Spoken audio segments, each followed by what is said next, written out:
بسم اللہ الرحمن الرحیم۔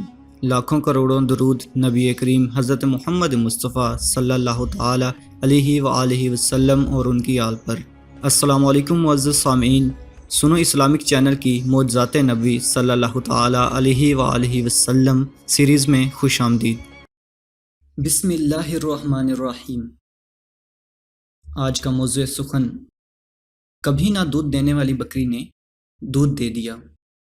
حضرت عبداللہ ابن مسعود رضی اللہ تعالی عنہ سے روایت ہے، آپ فرماتے ہیں کہ میں بکریاں چرایا کرتا تھا اور یہ بکریوں کا ریوڑ عقبہ بن ابی معیط کا تھا۔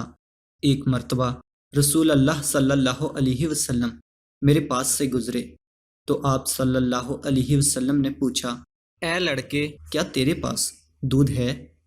میں نے عرض کی، ہاں دودھ تو ہے، مگر وہ کسی کی امانت ہے اور میں دینے کا مجاز نہیں ہوں۔ رسول اللہ صلی اللہ علیہ وسلم نے فرمایا، اچھا تمہارے پاس کوئی ایسی بکری ہے جو کبھی حاملہ نہ ہوئی ہو اور نہ ہی دودھ والی ہو؟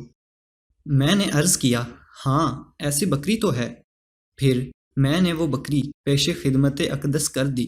رسول اللہ صلی اللہ علیہ وسلم نے اس کے تھنوں پر ہاتھ مبارک پھیرا اور تھوڑی دیر تک اسے پسماتے رہے۔ اس بکری کے تھنوں میں دودھ آ گیا۔ رسول اللہ صلی اللہ علیہ وسلم نے ایک برتن میں دودھ دوہا، نوش فرمایا اور پھر اپنے ساتھی حضرت ابو بکر صدیق رضی اللہ تعالی عنہ کو بھی پلایا۔ اس کے بعد رسول اللہ صلی اللہ علیہ وسلم نے تھنوں سے فرمایا، خشک ہو جاؤ۔ چنانچہ اس بکری کے تھن خشک ہو گئے۔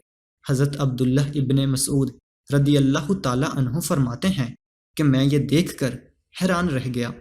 پھر میں نے عرض کی، یا رسول اللہ صلی اللہ علیہ وسلم، جو کلام یعنی قرآن مجید آپ پڑھتے ہیں وہ مجھے بھی سکھائیے۔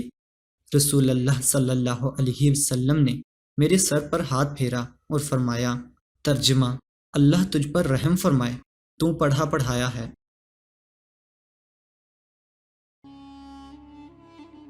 مزید ایسی اسلامک ویڈیوز کے لیے ہمارے چینل کو لائک اینڈ سبسکرائب کرنا مت بھولیں اور بیل آئیکن کو دبا دیں تاکہ نئی آنے والی ویڈیوز کے نوٹیفیکیشن آپ تک پہنچ سکیں۔ ملتے ہیں نئی ویڈیو میں نئے موضوع کے ساتھ، تب تک کے لیے اللہ حافظ، السلام علیکم۔